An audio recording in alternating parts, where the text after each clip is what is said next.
Assalamualaikum warahmatullahi wabarakatuh. Kami dari kelompok A7 dari kelas FP atau Functional Programming A akan menjelaskan mengenai tugas akhir yang telah kelompok kami kerjakan, yakni sistem pemesanan kos-kosan. Mungkin bisa di next. Nah, sebelum itu kami akan memperkenalkan anggota kami terlebih dahulu. Untuk di sini yang pertama ada Muhammad Randy Firmansyah dengan NIM 2124 1010 3020. Dilanjut dengan Bagasya Purnomo dengan NIM 2124 1010 3041 dan Augusta Ahmad Bintang W dengan NIM 2124 1010 3042. Bisa di next. Nah, pokok bahasan yang pertama di sini adalah pemesanan rumah kos lebih rapi dan terstruktur. Jadi, tujuan dari pembuatan sistem dari kelompok kami adalah membuat pemesanan kos-kosan itu menjadi lebih rapi dan terstruktur sehingga memudahkan pemilik kosan untuk melakukan pendataan. Yang kedua di sini pemesanan rumah kos dengan menggunakan bahasa Python menggunakan penerapan functional programming. Jadi kami menerapkan yang pertama tadi menggunakan functional programming dari bahasa Python itu sendiri. Bisa di next. Nah, berikut ini adalah syarat yang diterapkan pada paradigma functional programming. Yang pertama di sini tidak ada flow control atau sistem yang menghandle secara internal. Contoh flow control antara lain adalah for, while, do while, if, elif, else, case when, try, escape, finally. Yang kedua di sini adalah berfokus pada penerapan behavior yang tepat untuk setiap elemen. Yang ketiga tidak ada set effect. Contoh dari set effect antara lain, yang pertama adalah mengubah atau modifikasi variabel. Yang kedua mengubah value awal dari argumen sebuah function. Yang ketiga memproses inputan user. Yang keempat menghasilkan exception, kecuali dihandle secara internal oleh function tersebut melalui print atau log. Dan yang terakhir di sini adalah pure function. Contoh pure function antara lain hanya bergantung kepada input yang telah diberikan, tidak melakukan modifikasi di luar skopnya. Mungkin bisa di next. Nah, jadi kita akan berlanjut di penjelasan code. Yang pertama di sini adalah kami mengimport OS untuk membantu berjalannya sistem aplikasi yang nantinya akan kita kerjakan. Selain itu, kita juga mengimport Redux dari Functool, di mana Redux sendiri mempunyai fungsi seperti map, di mana Redux itu akan menerima dua argumen yang akan dijumlahkan. Umumnya itu biasanya itu digunakan untuk menjumlahkan ya. Bisa di next.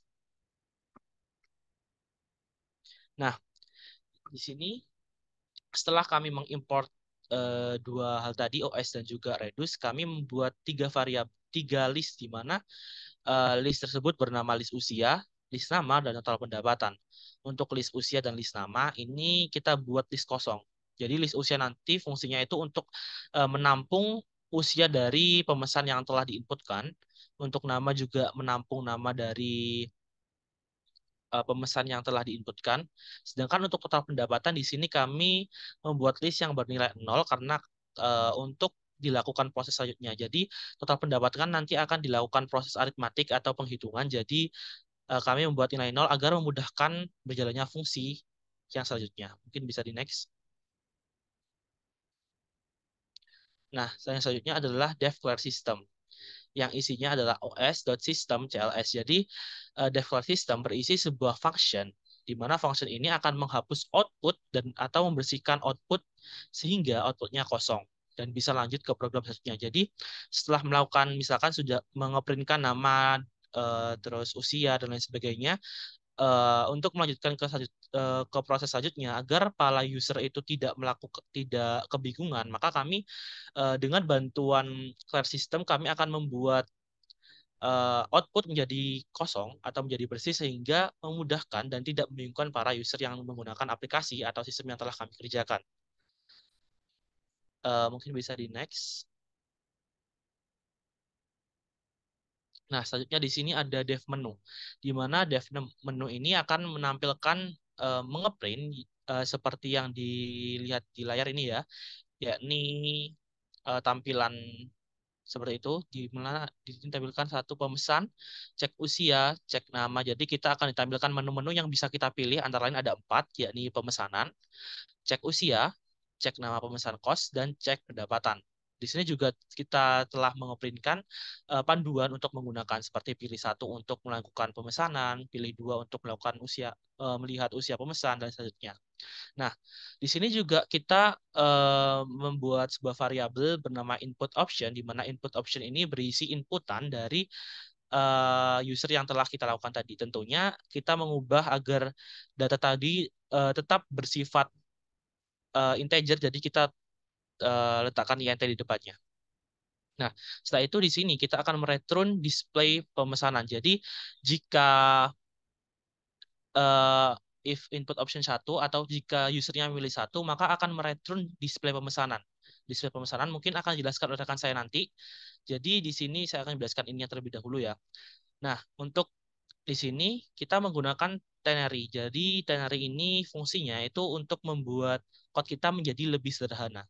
Jadi baris dari code yang kita lakukan itu nggak terlalu banyak. Jadi di sini jika inputan 1 maka akan direturn ke display pemesanan. Jika inputan 2 di sini akan memanggil cek usia. Untuk 3 di sini akan mereturn atau memanggil cek nama. Untuk keempat akan memanggil cek pendapatan, dan yang lainnya else akan mengeprint atau menampilkan inputan tidak diketahui. Mungkin bisa di next. Nah, setelah itu di sini ada dev kamar 1, dev kamar 2. Jadi di sini kami membuat variabel kami membuat dev kamar 1 ini untuk membantu menghitung total keuangan dari pemesanan kamar. Di mana di sini kamar 1 berarti total pemesanan kamar 1 dengan fasilitas kamar kos plus kamar mandi luar. Jadi di sini kami membuat global dulu lama hari, jenis kamar, dan pesan hari. Setelah itu kita menampilkan lagi jenis kamarnya. Jenis kamar ini ya seperti yang saya katakan tadi, ya di kamar kos plus kamar mandi luar. Setelah itu kami menetapkan harga kamar dengan harga 30.000 per malam. Setelah itu dengan bantuan H1 ini variabel bebas namanya, itu isinya itu lambda X. Jadi kita mengimplementasikan lambda di sini untuk membuat perhitungannya menjadi satu baris dan lebih sederhana. Lambda X di mana X dikali dengan harga kamar. Harga kamarnya kan tadi udah diketahui nih, harga kamar yaitu 30.000. Nah, setelah itu kita mengeprint harga kamar yang dipilih adalah jenis kamar. Jadi mengeprint kamar yang dipilih adalah jenis kamarnya tadi. Kalau kamar pertama berarti kamar kos plus kamar mandi luar. Terus lama hari di sini itu inputan. Kita mau melakukan pemesanan untuk berapa hari, misalkan 10 hari, 20 hari seperti itu. Dan tentunya seperti yang tadinya juga kita mengubah ke integer dengan menambahkan int di sini. Nah, lalu pesan hari, di sini pesan hari itu isinya H1 dengan inputan lama hari. Jadi H1 tadi, X-nya akan diganti dengan lama hari. Lama hari misalkan 10, berarti di sini X-nya akan diganti 10. Nah, jadi pesan hari ini total uang dari pemesanan kamar 1 tersebut. Terus di sini ada total pendapatan, di-append-kan dengan pesan hari tadi. Jadi akan menambahkan hasilnya tadi ke total pendapatan. Untuk kamar 2 mirip, cuma bedanya di sini kemungkinan besar ada di harga kamar di sini ya. Jadi bedanya cuma di sini sama jenis kamarnya sendiri. Mungkin selanjutnya akan dijelaskan oleh rekan saya.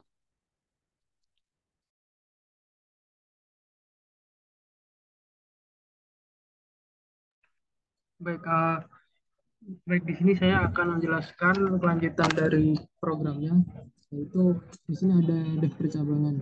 Yaitu dev percabangan ini yaitu isinya berupa inputan, di mana inputan ini kita slashing ke integer terlebih dahulu, karena di sini kan inputan itu selalu bertipe string. Jadi di depan kita berikan integer, lalu ketika inputan ini nanti uh, diisi inputan, lalu dia akan mereturn kamar 1 jika option kamar sama dengan 1.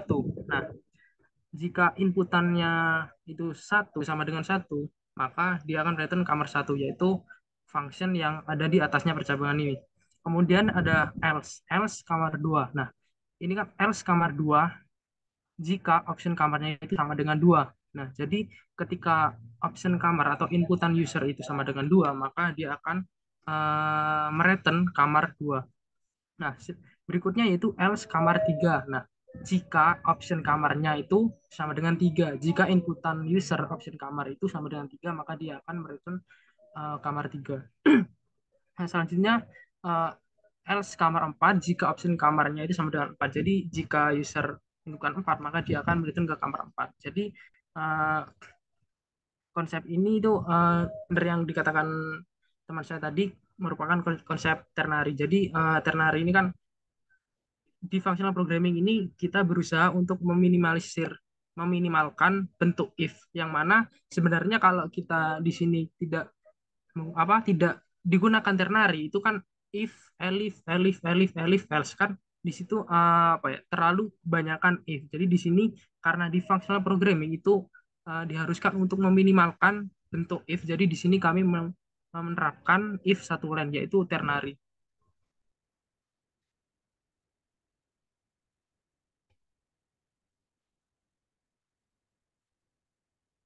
Nah, selanjutnya ada dev display pemesanan. Jadi dev display pemesanan isinya yaitu global total. Kita mengglobalkan variabel total agar variabel total ini bisa diakses di function manapun, meskipun di luar ataupun di dalam. Nah, selanjutnya yaitu clear system. Clear system ini untuk menghapus program di atasnya display pemesanan ini. Lalu ada print ini yaitu untuk apa? Header dari tampilan display pemesanannya. Lalu ada inputan, input tekan enter untuk melakukan pemesanan. Nah, selanjutnya ketika tadi inputan sudah di enter, maka dia akan menghapus header yang tadi, lalu akan lanjut ke program selanjutnya, yaitu header seperti ini, lalu disuguhkan untuk user itu untuk menginputkan nama, yaitu nama pesan, masukkan nama lengkap, dan jadi nanti user atau customer itu akan menginputkan nama, di mana nama nanti itu akan di-append ke list nama yang ada di variabel paling atas. Lalu setelah nama dia akan menentukan jenis kelamin. Nah, di sini jenis kelamin ketika diinputkan di sini tidak jenis kelamin tidak dimasukkan ke dalam list. Yang berikutnya yaitu usia pemesanan. Nah, di usia pemesanan ini karena di sini usia pemesanan itu usia itu bisa apa ya lebih ke angka ya. Jadi kita slashing ke integer karena string awalnya string kita switching ke integer, lalu hasil dari usia pemesanan ini yang diinputkan oleh customer itu akan di-append ke list usia. Lalu berikutnya ada alamat pemesanan, input alamat pemesanan ini tidak dimasukkan ke list nama. Nah, berikutnya setelah itu ada print, yaitu header kembali mengenai pilih jenis kamar kos, yaitu satu kamar kos plus kamar keluar seharga segini, nomor dua kamar kos plus kamar di dalam seharga segini, tiga kamar kos plus kamar di dalam seharga ini, empat kamar kos seharga itu. Jadi setelah header itu, maka setelah menampilkan header, maka dia akan menampilkan memanggil fungsi percabangan, di mana fungsi percabangan ini tadi kan isinya yaitu input option kamar untuk memilih kamar berapakah yang akan dipilih oleh customer. Nah, ketika customer nanti sudah memilih option yang jenis kamar, maka dia akan disuguhkan dia total. Total ini menyimpan header berupa subtotal pesan kamar, nama, jenis kelamin, umur, alamat, jenis kamar. Selama ini bisa dikatakan ini untuk sebagai nota atau struk dari hasil pemesanannya. Di mana keseluruhan yang ada di dalam total ini kita rubah ke format string yaitu nama pemesanan gender option. Jadi untuk print nama dia akan diformat ke dictionary nama pemesanan. Jadi nama pemesanan ini akan mengisi baris nama, jenis kelamin akan diisi oleh gender option, umur akan diisi oleh usia pemesanan, dan alamat ini diisi oleh alamat pemesanan, jenis kamar sama jenis kamar, selama ini oleh lama hari, dan total harga ini diisi oleh pesan hari. Jadi seperti itu konsepnya. Lalu berikutnya, setelah disuguhkan struknya, maka nanti ketika struk ini apa program di enter, maka dia akan di clear system atau dihapus program struk ini akan dihapus dan akan menjalankan ke berikutnya, ke code berikutnya. Nah, terus ke total yaitu status tanya. Apakah status tanya ini berisikan yang tadi? Jadi berisikan apa tadi? Enter, nah itu yang input enter, tekan enter untuk kembali ke menu. Nah, berikutnya akan dijelaskan oleh teman saya. Nah, di sini kita membuat def cek usia ya. Nah, cek usia ini kita dari inputkan integer menggunakan string yaitu inputkan usia yang akan dicek. Jadi setelah data-data yang masuk itu kita bisa mengecek dari inputnya usia itu. Misalkan kita data usia berapa gitu. Nah, selanjutnya itu kita menggunakan cek list filter lambda. Nah, setelah itu kita ngeprint. Jadi setelah cek daftar usia tersebut, input dari cek tersebut dipanggil dan tahun tersebut eh, ketahuan gitu dari cek tersebut usia usia berapa gitu. Nah, terus kita mengembalikan ke status tanya. Nah, status tanya itu untuk mengenter untuk kembali ke menu awal. Jadi seperti itu. Next.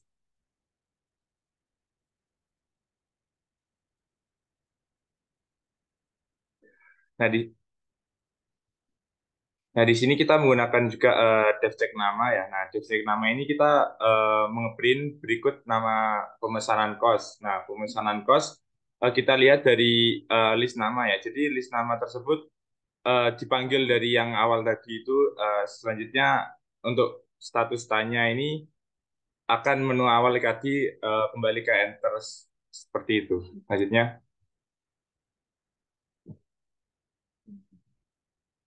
Nah, di sini untuk fungsi cek pendapatan ini menggunakan reduce yang dijelaskan oleh teman saya tadi, menggunakan import. Nah, di sini menggunakan lambda, X dan Y-nya itu di total. Jadi, untuk pendapatan sewa kos sebesar berapa ini eh, bisa dilihat dari jumlah yang awal tadi kita lihat tadi itu. Selanjutnya.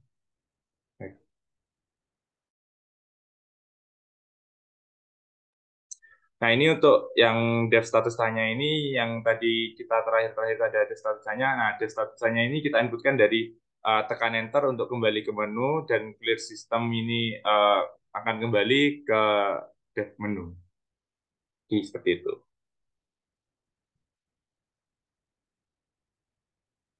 Nah, di sini untuk clear system ini untuk menampilkan output dari akhir dari pemanggilan menu, agar program dari keseluruhan dapat berjalan seperti semestinya. Lanjutkan untuk running program.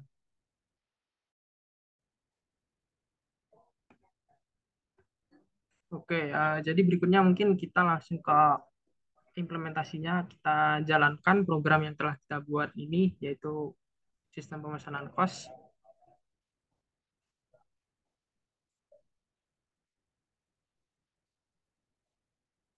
Nah, di sini seperti yang tadi kita langsung disuguhkan empat menu pemesanan, cek usia, cek nama pesanan, cek pendapatan. Nah, karena di sini kita menerapkan seolah-olah kita yaitu customer-nya. Jadi kita pilih pemesanan.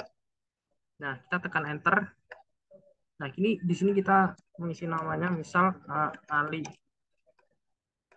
Jenis kelaminnya laki. Memasukkan usia 20, alamat Jember. Nah, kita pilih kos, yaitu kos yang 4, yang mewah. Lalu kita lama hari, kita cukup 2 hari aja. Nah, di sini langsung akan ditampilkan struk atau hasil total inputan tadi, nama, jenis kelaman, sama total harganya. Jadi ketika ini kita enter, struk akan hilang. Nah, dan data-data tadi akan masuk ke list atau variabel listnya. Jadi karena tadi yang kita append tadi hanya usia dan nama, maka yang bisa dicek hanya usia dan namanya dan cek pendapatannya. Jadi misal kita sekarang memposisikan sebagai pemilik kos. Jadi kita bisa mengecek apa usia berapakah. Nah, itu kan usia yang dicetak. Kita bisa mengira-ngira, misal karena di sini kos bebas. Oh, saya ingin melihat apakah ada usia 15 yang ada di kos saya. Nah, misal gini. Nah, di sini ternyata daftar usia 15 tahun kosong, tidak ada. Nah, sekarang kita coba lagi. Usia 20. Nah, ternyata ada karena usia 20 ini yang telah kita inputkan tadi. Nah, selanjutnya yaitu cek nama pemesan. Nah, ini. Jadi dia langsung mencetak daftar nama uh, dari pemesan-pemesan kos. Nah, kalau yang nomor 2 tadi kan bentuknya yaitu apa ya? Kayak kita menginputkan terlebih dahulu. Jadi kita memfilter, kita menerapkan fungsi filter di functional programming. Nah, berikutnya yaitu keempat. Nah, di empat ini total dari pendapatan hasil dari customer-customer yang menyewa kamar kosnya. Mungkin kurang lebihnya seperti itu.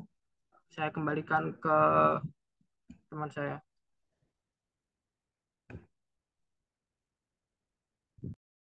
Baik, sekian presentasi dari kelompok kami.